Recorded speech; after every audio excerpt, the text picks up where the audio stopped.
নোয়াখালীর মাইজদীতে আগুনে পুড়ে গেছে 15টি দোকান। শনিবার রাতে প্রধান সড়কের গণপূর্ত অফিসের বিপরীতে কয়েকটি মার্কেট ও হকার্স মার্কেটের দক্ষিণ পাশে এই অগ্নিকাণ্ডের ঘটনা ঘটে।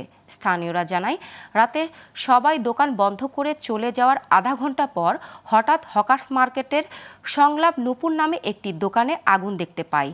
মুহূর্তের মধ্যে আগুন ছড়িয়ে পড়ে চারপাশে। খবর পেয়ে ফায়ার সার্ভিসের 10টি ইউনিট মধ্যরাত পর্যন্ত চেষ্টা চালিয়ে আগুন নিয়ন্ত্রণে আনে বলে জানান মাইজদী ফায়ার সার্ভিস স্টেশনের উপসহকারী পরিচালক আবদুল্লাহ হারুন পাশা।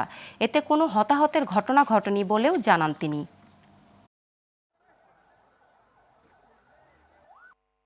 11:35 আমরা সংবাদ পাই যে হকার্স মার্কেটে যে গণপূর্ত অফিসের অপোজিটে যে হকার্স মার্কেট আছে এবং ওই যে নূপুর মার্কেট, এই মার্কেটে আগুন লেগেছে।